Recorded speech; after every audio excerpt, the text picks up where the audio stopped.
Avant de plonger dans cette histoire incroyable, pensez à vous abonner à la chaîne et à activer la cloche. Ici, chaque récit a quelque chose à dire, et vous ne voudrez pas en manquer un seul. Chicago, fin d'après-midi. Les rues étaient enveloppées d'un crépuscule orangé, les néons des magasins scintillaient déjà et la circulation formait un flux incessant de klaxons et de moteurs. Dans ce tumulte, Maya Jefferson, 28 ans, marchait d'un pas assuré mais prudent. Maya n'était pas une femme qui se laissait intimider facilement. Ancienne avocate et militante pour les droits civiques, elle portait toujours dans son regard une lueur d'intrépidité qui dérangeait ceux qui croyaient pouvoir la sous-estimer. Ce jour-là, elle sortait du bureau d'une ONG locale où elle venait de plaider pour un programme de protection des jeunes femmes dans les quartiers à risque. Elle tenait serré contre elle son sac en cuir, contenant ses dossiers et son ordinateur portable. Son téléphone vibrait sans cesse, des messages de collègues, de sa sœur, et même de sa mère inquiète. Mais Maya avait appris à ignorer les distractions quand son instinct lui disait que quelque chose n'allait pas. À quelques pâtés de maison, Derek Callahan, lieutenant de police, marchait à grands pas vers sa voiture de patrouille. Homme dans la quarantaine, Derek avait toujours été fier de son uniforme et de son pouvoir. Mais sous cette fierté se cachait une arrogance brutale et un racisme latent, nourri par des années de préjugés et d'impunité. Il voyait la ville comme un échiquier, et chaque citoyen comme une pièce qu'il pouvait contrôler à sa guise. Lorsque ses yeux croisèrent ceux de Maya, il y eut un frisson de défi. Derek, habitué à intimider ceux qu'il considérait inférieurs, crut voir en elle une proie facile. Il s'approcha, affichant ce sourire cruel qui mettait mal à l'aise même ses collègues. « Eh bien, ma petite, qu'est-ce que tu fais ici toute seule à cette heure ?» demanda-t-il d'un ton sarcastique.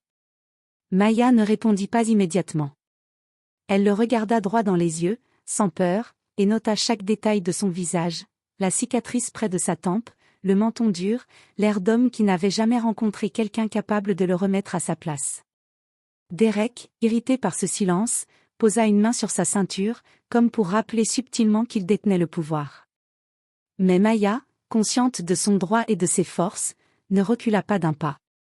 Dans ce regard, il y avait quelque chose qui lui échappait, une confiance tranquille et implacable. C'est à ce moment-là que leur destin fut scellé. Un geste impromptu, une parole mal interprétée, et Derek crut pouvoir humilier Maya sans conséquence. Mais ce qu'il ignorait, c'est que Maya n'était pas une femme ordinaire. Son intelligence, son courage et son sens de la justice allaient bientôt transformer cette rencontre en une leçon qu'il n'oublierait jamais.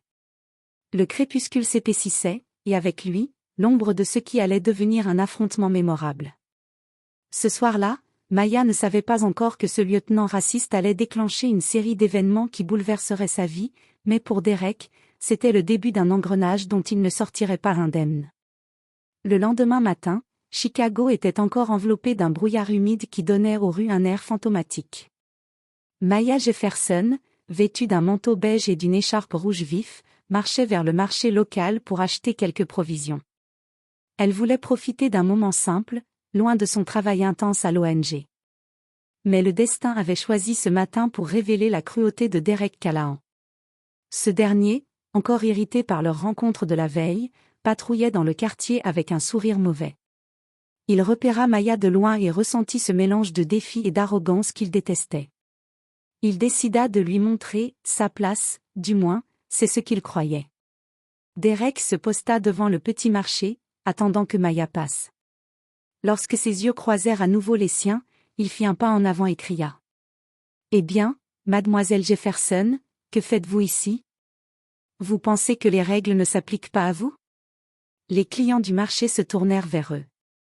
Maya, consciente de la foule et de l'attention qui l'attirait, resta calme. Elle savait qu'entrer dans un conflit verbal maintenant ne ferait que lui donner l'avantage. Derek, méprisant, sortit son carnet et fit semblant de prendre des notes. Il l'accusa de « perturbation de l'ordre public », sans aucun fondement, espérant humilier Maya devant tout le monde. « Vous avez entendu ça », lança-t-il avec un ricanement. « Les lois sont pour vous et pour moi, et je vais m'assurer que vous le sachiez. » Maya sentit le regard des passants sur elle. Certains murmuraient, d'autres détournaient le regard par peur de Derek. Mais elle ne montra aucune peur. Au contraire, elle fit un pas en avant et dit d'une voix calme mais ferme. « Lieutenant Callahan, vos accusations sont fausses. Vous savez que vous abusez de votre pouvoir. Je vous conseille de vérifier vos faits avant de vous ridiculiser davantage. Les mots de Maya firent l'effet d'un choc électrique. Derek, rouge de colère, serra les poings et tenta de l'intimider physiquement, mais Maya recula légèrement, restant hors de portée. C'est alors que quelque chose d'inattendu se produisit. Une caméra de sécurité, installée sur le marché, filmait toute la scène. Maya ne le savait pas encore, mais chaque mot, chaque geste de Derek était enregistré. Et cette preuve allait devenir le début de sa revanche.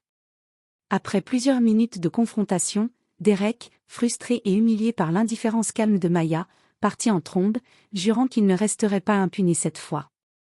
Mais en réalité, il venait de commettre l'erreur la plus grave de sa carrière, sous-estimer Maya Jefferson. À la fin de cette matinée, Maya continua son chemin, souriante mais concentrée. Elle savait que ce qui venait de se passer n'était que le début.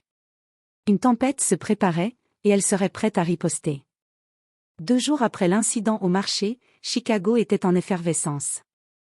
Les journaux locaux rapportaient des tensions croissantes entre la police et certains habitants, mais personne n'avait encore parlé de l'affrontement entre Derek Callahan et Maya Jefferson. Pour Derek, cet affront public était une humiliation qu'il ne pouvait tolérer. Dans son bureau, Derek pianotait nerveusement sur son ordinateur. Son visage, habituellement imperturbable, était crispé par la colère. Il contacta quelques collègues de confiance et tenta de trouver une faille dans la réputation de Maya. Il faut lui montrer qui commande ici. Si elle pense pouvoir me défier impunément, elle va vite comprendre. Murmura-t-il. Pendant ce temps, Maya, elle, travaillait sur un projet important à l'ONG. Elle savait que Derek ne s'arrêterait pas à une humiliation publique. Mais elle avait prévu son coup depuis leur première rencontre. Maya commença à rassembler des preuves sur ses abus et sur les plaintes antérieures concernant Derek. Elle contacta également un avocat spécialisé dans les cas de harcèlement et de discrimination policière, Marcus Livingston, un homme dans la cinquantaine connu pour sa ténacité et son sens de la justice. Maya savait que pour riposter efficacement, elle devait rester invisible aux yeux de Derek. Chaque geste qu'elle faisait semblait ordinaire, des réunions avec des collègues, des conférences pour l'ONG, mais derrière chaque rendez-vous, elle construisait un dossier solide qui allait le piéger. Ce jour-là, Derek décida de passer à l'action directement. Il se rendit à l'ONG sous prétexte de vérifier une plainte et interpella Maya devant plusieurs employés et visiteurs. Maya Jefferson.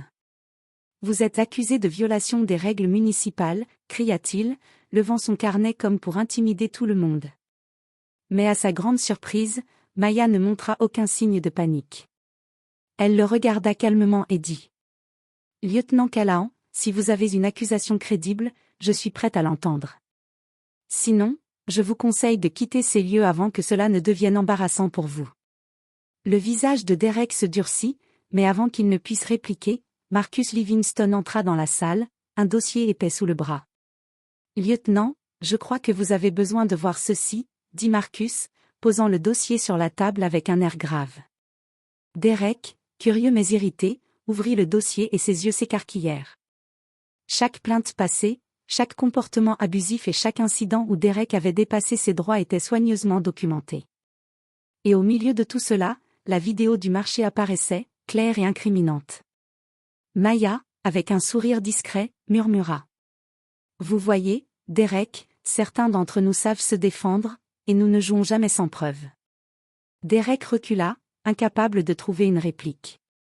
La rage bouillonnait en lui, mais il comprit pour la première fois que Maya n'était pas seulement une femme courageuse, elle était stratégique et implacable. Ce jour-là, Maya prit le contrôle de la situation. Elle ne chercha pas la confrontation physique, mais elle avait installé les bases d'une revanche qui irait bien au-delà de ce que Derek aurait pu imaginer. Et dans son esprit, une certitude, la justice ne tolérerait pas l'arrogance de ceux qui croient pouvoir humilier les autres impunément. Une semaine après l'incident à l'ONG, la tension dans le quartier était palpable. Derek Callahan, toujours furieux, tentait désespérément de retrouver le contrôle de la situation. Il avait espéré que la peur et son autorité suffiraient à intimider Maya, mais il ignorait qu'elle avait transformé chaque acte de son agressivité en preuve irréfutable contre lui. Maya, elle, continuait son quotidien avec calme et détermination. Mais derrière son sourire se préparait une stratégie implacable. Elle avait contacté Gillian Carter, une journaliste d'investigation réputée pour ses enquêtes sur la corruption policière. Ensemble, elles avaient préparé un dossier détaillé sur Derek, incluant les plaintes passées pour abus d'autorité et racisme. La vidéo du marché, où Derek tentait de l'humilier publiquement. Les témoignages anonymes de collègues et de citoyens victimes de ces excès. Le vendredi suivant, Maya reçut un appel de Gillian. « Tout est prêt, Maya. Demain, l'article sortira. Et crois-moi, Derek ne verra pas venir ce qui va se passer. » Maya hocha la tête, un mélange de satisfaction et de calme implacable. Elle savait que Derek allait perdre la face, mais elle voulait que cela se fasse dans la plus grande humilité pour lui. Le lendemain, dans le journal local et sur les réseaux sociaux, l'article explosa comme une bombe. Abus d'autorité et racisme, le lieutenant Derek Callahan sous enquête. L'article détaillait chaque incident, chaque plainte et la vidéo du marché. Les photos, les témoignages et les enregistrements rendaient toute contestation impossible. Derek fut immédiatement suspendu, et une enquête officielle fut ouverte par le département de police. Derek, furieux, se rendit à son bureau pour confronter ses supérieurs, mais il fut accueilli par une froideur qu'il n'avait jamais connue. Les collègues qui l'avaient soutenu jusque-là détournaient le regard. Même ses amis proches semblaient choqués par l'ampleur de la révélation. Ce qui acheva de le déstabiliser fut un simple appel de Maya. « Bonjour Derek. Je voulais juste vous informer que la justice ne dort jamais. Vous auriez pu me respecter, mais vous avez choisi l'humiliation. Maintenant, vous en payez le prix. » Il lâcha son téléphone, tremblant de rage. Pour la première fois, Derek Callahan ressentit ce que ses victimes avaient toujours ressenti, l'impuissance face à quelqu'un qui avait les preuves et la volonté de le faire tomber. Maya, elle, resta impassible. Mais dans son esprit, elle savait que ce n'était qu'une étape.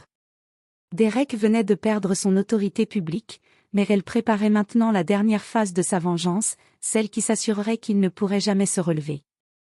Quelques semaines après la publication de l'article et la suspension de Derek Callahan, la ville de Chicago semblait respirer un air plus léger. Les habitants du quartier, qui avaient longtemps craint Derek, commençaient à parler ouvertement de ses abus passés, soutenant Maya dans son combat pour la justice. Derek, quant à lui, était désormais isolé. Sa réputation était ruinée, ses collègues l'évitaient, et ses supérieurs le surveillaient de près.